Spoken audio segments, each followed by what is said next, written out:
Hello, YouTube.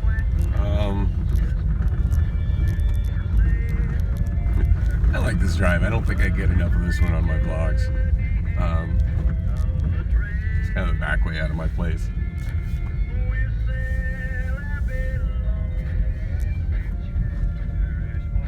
I like this little neighborhood here. I mean, this is my neighborhood, but this is a part of it that's a little disconnected from my place, unless you. Ooh, there's a little bit of vintage El Camino. Neat. It's kind of disconnected from my place. Like, I don't drive through it unless I go out through the back alley. And that back alley's kind of neat. It goes alongside the green belt. It's scenic. I wish it was better maintained. Anyway, he's some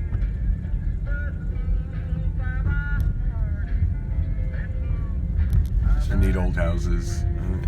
It's an old enough neighborhood that every one has been remodeled in a different way at this point. It's kind of neat.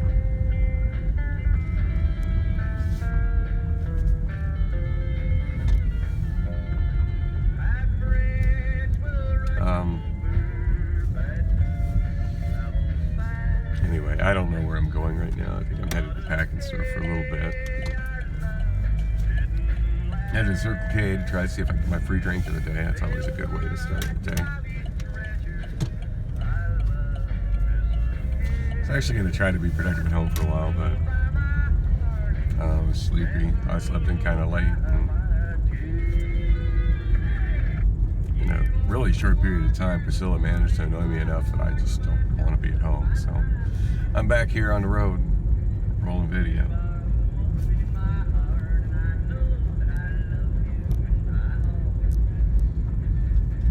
I really hate living with her. I mean, I really, really hate living with her. To the point where I'm, like, I feel suicidal frequently, and I wonder if it's an issue that I really hate living, or I really hate living with her. And I think it's I really hate living with her as opposed to I really hate living. Because I've found just in the last couple of weeks that I've spent more time just out and about, driving in my car and shooting these videos and just going places and doing stuff that I mean, I've had some days that have been a little frustrating, and I like the day where I had to deal with a couple of difficult credit card customer service representatives and the whole Jack in the Box incident. And my last show at Bullocks wasn't the most enjoyable thing, but for the most part I've been enjoying my life just being out. And then I had 3 days I spent in LA, the bulk of which I spent kind of as an experiment to see how I would live if I was homeless living in my car, and I absolutely enjoyed all of those 3 days immensely. Those are 3 of the most fun, impactful days I've had in a long time. And like the day I went out thrifting, that was a lot of fun. Just days that I've spent just out spending time with just random people and helping people with stuff I've enjoyed. But God, I get home and it just I'm so miserable there. So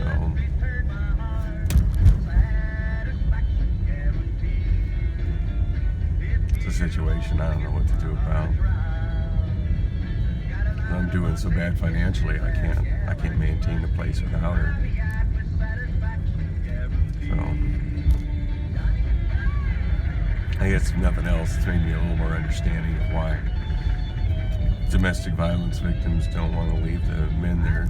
Female domestic violence victims don't want to leave the men that are abusing them, because they probably feel they have no way to live without being in that home. Not that I'm a victim of domestic violence, I'm just really unpleasant there at home. So that's a different thing. I'm not trying to say I'm a victim of her or anything. It's just, we just can't live together, not be happy, not me be happy. I've told you this many times. It seems to fall on deaf ears. It just always gets twisted around being my fault somehow, you know. But it doesn't change the simple fact that I had an apartment which was mine and mine alone. It was mine and Lily's, but that's kind of another subject. But, you know, my apartment. And she had her apartment. But she lost her apartment. And that was a bad situation. I get that. There was a lawsuit involved, and she won the lawsuit. And yeah, it was a bad situation. I'm glad she got out of it. But when she got out of it, and she won that court settlement, and I don't remember how much money it was, but if memory serves, it was enough that she should have been able to move into another apartment. At the very least. And she said she was going to move into another apartment in a couple of weeks. She just kind of moved into my place like it was her home. Like a squatter, basically. Something that I've always tried to not do every time I've been homeless, and a friend has been kind enough to let me stay with them. I know that sort of thing really upsets people who have homes that try to help people out, and then suddenly they got somebody living with them that just won't leave. But she came in, and I kind of called her out on it immediately. And she's like, well, you know, I'm getting another apartment. It'll just be a couple of weeks. I'm like, well, okay. I remember her calling about some places, and her telling me about how she got approved for some kind of housing assistance through the city of Tempe, which is cool. I remember even at one time going and looking at an apartment with her. Well, that's distracting. Anyway, I remember going and looking at an apartment with her in Tempe that was near, I want to say Southern and Loop 202, and really nice apartment, and it looked like that was going to happen. And I'm not entirely sure why it didn't happen. I'm sure it had something to do with finances, but usually that's the reason a lot of things like that don't happen. But I don't know, you know, at the time she was an ASU student. I don't remember her inquiring into ASU student housing. I know that's a thing. A lot of other ASU students are in ASU student housing.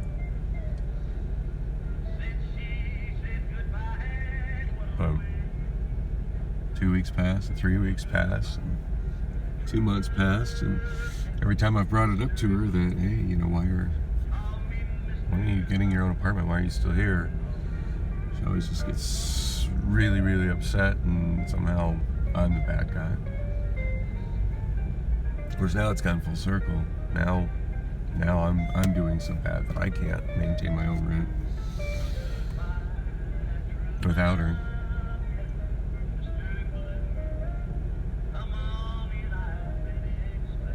But I'm unhappy and suicidally depressed to the point I can't live with her. So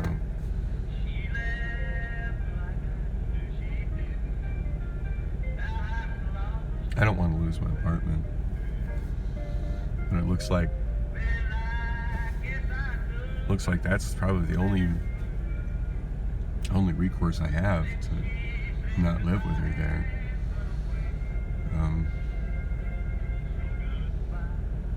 I think at this point, what I need to do is start moving my things out, packing my things up.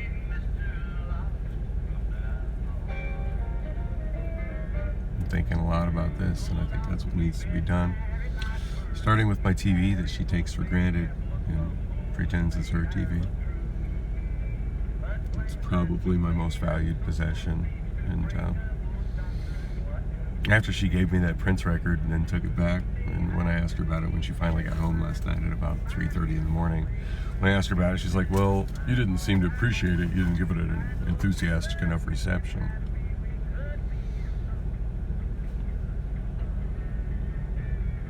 Look, either you gave it to me or not. You know, that's not how gifts work. I mean, if you give something to somebody, it's theirs. And if they choose to re-gift that thing, You know, that's, granted, that's kind of bad form, but it's still their gift to decide what they want to do with it. It's not your prerogative to go into their personal space and take that thing back. I told her, you know, it's generally considered theft. It's not how gifts work. Oh, look, it's Halloween.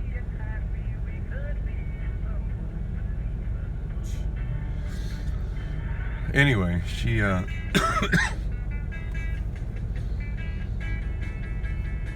comes the cute girl again.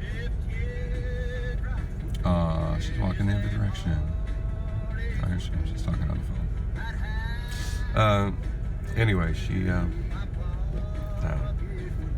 just arguing and bullshit just got to be too much. I just left. I think I'll make some videos today. I got a lot of space on the phone. I got a 100% charged battery. Right now I'm just okay. It's time to go get my drink. Thanks for coming along for the ride.